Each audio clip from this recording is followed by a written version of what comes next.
হঠাৎ করে বাসায় মেহমান চলে আসছে, আর মেহমানদের জন্য আমি কি রান্না করতেছি, কি কি আয়োজন করতেছি সব কিছু আপনাদের সাথে শেয়ার করব। তো সাথে থাকুন, পুরো ভিডিওটা জুড়ে দেখতে থাকুন।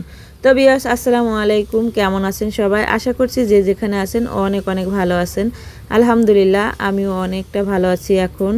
তো আমি গতকালকে অনেকটা অসুস্থ হয়ে পড়ছিলাম, এখন একটু সুস্থ আছি। তো পুরোপুরি সুস্থ এখনও হই নাই।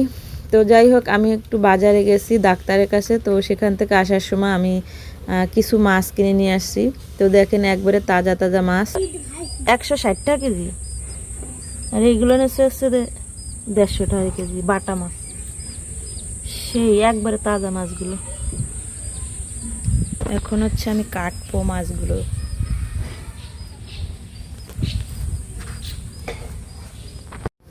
তো দেখেন, এখন আমি আম ঢালতে বসে গেছি। তো আপনার ভাইয়া আসছে, এখন বাজে 11টা। তো আপনার ভাইয়া চলে আসছে। তো আপনার ভাইয়া আম নিয়ে আসছে, 10 কেজি আম নিয়ে আসছে। এটা রূপালি আম। তো এটা কাঁচা থাকে, হালকা পাকা থাকে। এটা ঘরে রেখে দিলে আর কি এক একটা করে পাকে আর এক একটা করে খেতে হয়। তো এই জন্য কাঁচা কাঁচা দেখে আনছে, বেশি মজা আম আনি নেই। কারণ বেশি মজা আম আনলে একবারেই নষ্ট হয়ে যাবে, একবারেই খেতে হবে। আর এইগুলো ঘরে রেখে দিলে আস্তে আস্তে পাকবে আর আস্তে আস্তে খাবে। তো এই কারণে আমগুলো নিয়ে আসছে। তো এখন আমি আমগুলো বাছতেছি যে এই আমের ভিতর কোন আমটা বেশি নরম, সেই আমটা কাটবো। কারণ রাইসা খাবে, বলতেছে আম্মু আমাকে একটা কেটে দাও। তো সব আমগুলো আমি দেখতেছি যে কোন আমটা নরম আছে, সেই আমটা আর কি কাটবো। আর এদিকে আমার ভাইয়ের বউ আসছে, মা আসছে। তো ওদের সাথে গল্প করতেছি আর আম বাছতেছি। তো দেখেন, সব আমগুলোই কাঁচা। তো হালকা হালকা নরম যেটা, এই আমগুলো আমি কাটবো। আর এই আমগুলো এত মিষ্টি, মানে পাকার পরে যে এত মিষ্টি হয়, চিনির মতন মিষ্টি আর কি। তো এই আমগুলোর দাম 80 টাকা করে নিছে কেজি। আপনার ভাইদের জিজ্ঞেস করছে যে আমগুলো কত নিছে, বলতেছে 80 টাকা করে কেজি। আর এমনি যে নর্মাল আমগুলো হালকা টক মিষ্টি, ওইগুলো আপনার 50 টাকা করে, 40 টাকা করে পাওয়া যায়। আর এইগুলো 80 টাকা করে নিছে। তো যাই হোক, ও যখন আম কিনে তখন এভাবে অনেকগুলো একসাথেই কেনে, কারণ আমার ছেলে মেয়ে অনেক পছন্দ করে আম। আর তার সাথে তো আমার মা তো আছেই, আমার মাও অনেক পছন্দ করে আম।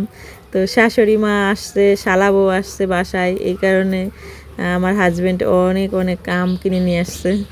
আর কাঁঠাল তো আছেই ঘরে, এই জন্য আর কাঁঠাল আনি নেই, কারণ কাঁঠাল এই গরমে বেশি খাওয়া যায় না। তো দেখেন, এখন আমগুলো আমি কাটবো।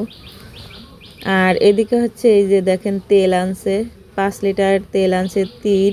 তো আমি বলছি বাসায় তেল নাই, ফোন দিয়ে বলছিলাম যে বাসায় তেল নাই, চিনি না, এগুলো নিয়ে এসো। পরে এই আম, তেল আর এই যে চিনি নিয়ে আসছে 1 কেজি, পিঠা বানাবো, তেলের পিঠা। তো এই বৃষ্টির ভিতরে তেলের পিঠাটা অনেক মজা লাগে। আর এই পিঠাটা তো আমি সবসময় বানাই, আপনারা দেখছেন। এই পিঠাটা আর চিতই পিঠাটা বেশি বানাই আর কি। তো এই যে চিনি আনছে 1 কেজি, আর এদিকে 5 লিটার তেল, আর এদিকে আম। এই আপনার ভাইয়া বাজার করে আনছে। আর আমি তো এই যে মাছ কিনে নিয়ে আসছি, আর অন্য অন্য কিছু আনছি। তো দেখেন, এখন আমি চাল ভাঙাবো ব্লেন্ডারে। তো এইটা 1.5 কেজির মতন চাল ভিজাইছি। তো চালগুলো ভালো করে ধুইছি, এখন পানিটা সেকে তারপর ব্লেন্ডারে ভাঙাই নিব চিতই পিঠা বানানোর জন্য। আর ভাজা পিঠা বানানোর জন্য চালের গুঁড়া আছে ফ্রিজে, এগুলোর জন্য চিতই পিঠা বানানোর জন্য ব্লেন্ডারে চাল ভাঙাবো। আর এই চালটা যে ভিজাইছি না, ভিজানোর পরে তারপরে ব্লেন্ডারে দিব, আর সাথে একটু পানি দিব। দেওয়ার পরে একবারে মশলা যেরকম বাটা হয় ওরকমের বাটা হয়ে যাবে, কোনো শুকনা গুঁড়ো করবো না আর কি। ধান, প্রচণ্ড ধান। আমাদের এখানে যে মেশিনে ভাঙাইছে, ওই মেশিনটার থেকে অনেক ধান বেরোয় চালের ভিতরে, আলো চালের ভিতরে। তো যাই হোক, ধুয়ে পানিটা করলাম। এখন আমি ধানগুলো একটু খুঁটে নিব। দেখছেন কত ধান। এখন আমি এটি ব্লেন্ডারে বাটবো।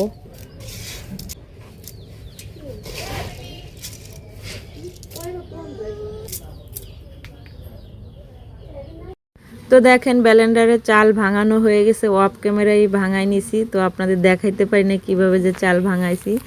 আর এদিকে পিঠা বানানো হয়ে গেছে। আমার আম্মা চিতই পিঠাগুলো আগে বানাই নিছে, তারপর হচ্ছে আপনার ভাজা পিঠে বানাবে। তো দেখেন এই যে বানানো শেষ, কারণ অল্প করে চাল ভাঙাইছি তো এই জন্য হচ্ছে অল্প পিঠা হয়েছে, চিতই পিঠা। আর ভাজা পিঠা বানাবে এখন। আর এদিকে হচ্ছে আমার ভাইয়ের বউ করতেছে, আলুগুলো কেটে দিচ্ছে মাংসের জন্য। আর এই যে হচ্ছে গরুর মাংস ধুয়ে রাখছি, এখন হচ্ছে মশলা দিয়ে মাখায় প্রেশার কুকার উঠাই দিব।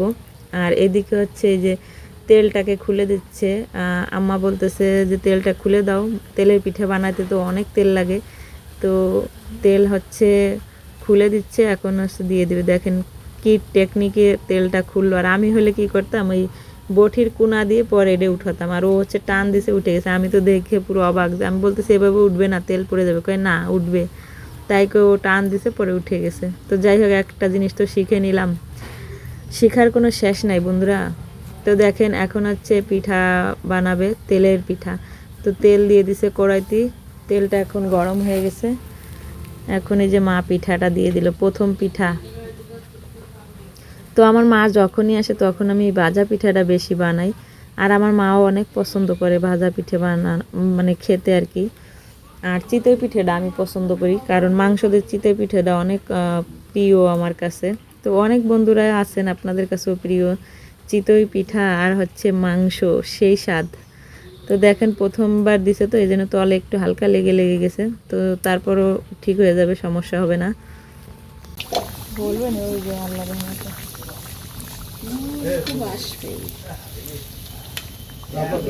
দুধ দেবে বসে দিয়ে লাইছেন আটা দুধ ও দে দুধ, এই যে আধা কেজি দুধ। পানি কোনি দাও না, ওই যে দুধের ভিতরে চিনি দিছি, তাইতে এত হয়েছে। চিনিতে পারে না, চিনিতে পানি গেলে না, তুমি জানো না। 1 কেজি চিনি দিয়েছে, এগুলো তেল দাও, পানি লাগবে। দাঁড়া বাদ দিচ্ছি, আমি আসছি দিচ্ছি।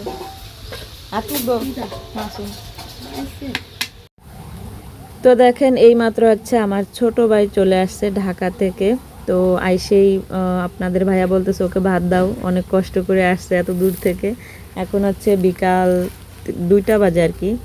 তো আমি বলতেছি আমি ভাত দিচ্ছি, আসতেছি, দাঁড়াও। তো এখন হচ্ছে এই যে পিঠাগুলো সব মা এভাবে বানাই নিচ্ছে, আর অনেক সুন্দর ফুলতেছে পিঠাগুলো। আর এই ভাজা পিঠার ভিতরে যদি মিঠাই আছে না, মিঠাই দিলে কিবা গুড় বলে, কেউ কেউ বলে মিঠাই, তো ওইটা দিলে হচ্ছে পিঠাটা লাল লাল হতো, আরও খেতে আরও টেস্টি হতো। আর এর ভিতরে হচ্ছে দুধ দিয়ে বানাচ্ছে, আর যদি সাথে নারকেল দেওয়া হতো আরও বেশি টেস্টি হতো। তবে দুঃখের বিষয় নারকেল নাই, শুধু দুধ আর চিনি দিয়ে বানাচ্ছে। আর হচ্ছে আটা আর চাউলের গুঁড়া, এগুলা দিয়ে আর কি পিঠাটা বানাচ্ছে। তো বন্ধুরা আপনারা যারা আমার ভিডিওটা দেখতে দেখতে এই পর্যন্ত চলে আসছেন, প্লিজ একটা লাইক দিয়ে পুরো ভিডিওটা দেখে নেবেন। আর আমার জন্য একটু দোয়া করবেন, কারণ আমি কিন্তু ভয়েস দিচ্ছি ঠিকই, কিন্তু আমি কিন্তু অনেকটা অসুস্থ, হয়তো আপনাদের বুঝতে দিচ্ছি না আমার কি হয়েছে না হয়েছে, আপনাদের বলতেছি না। আর এমন একটা জিনিস হয়েছে এটা বলাও যায় না, বুঝছেন, মানে অনেক কষ্টকর একটা জিনিস। তো সাথে থাকুন, পুরো ভিডিওটা জুড়ে দেখতে থাকুন। তো দেখেন পিঠা বানানো হয়ে গেছে, চিতই পিঠা, তেলের পিঠা সব বানানো হয়ে গেছে। এখন হচ্ছে রান্না করতেছে আমার আম্মা। তো এটা হচ্ছে বাটা মাছ হচ্ছে কড়কড়া করে ভাজতেছি।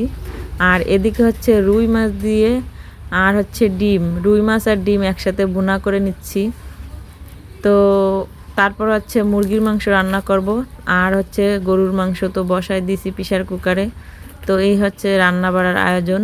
তো এক এক করে সব কিছু রান্না করে নিচ্ছি। এই যে মাছ আর ডিম ভুনা হয়ে গেছে, এখন হচ্ছে নামাই নিব।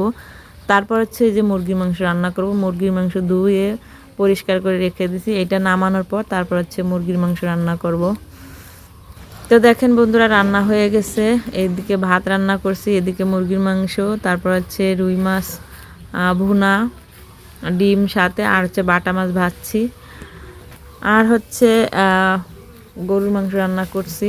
তো এই যে হচ্ছে পিঠাগুলো দেখেন কত সুন্দর হয়েছে। আর এই পিঠার ভিতরে এই যে কালো কালো যে একটা জিনিস দেখছেন, এটা হচ্ছে কালো জিরা আর কি, কালো জিরা দিয়ে বানাইছে আমার মা। এটা দাঁতের তলে পড়লে বলে অনেক মজা লাগে, একটা ঘ্রাণ আসে, সেন্ট, এই কারণে হচ্ছে কালো জিরা দিছে। তো যাই হোক বন্ধুরা, আমার এই ছোট্ট ভিডিওটা আপনাদের কাছে কেমন লেগেছে অবশ্যই কমেন্টে জানাবেন। ভালো লাগলে লাইক, কমেন্ট, শেয়ার এবং সাবস্ক্রাইব করে আমার পাশে থাকবেন। আসসালামু আলাইকুম, আল্লাহ হাফেজ।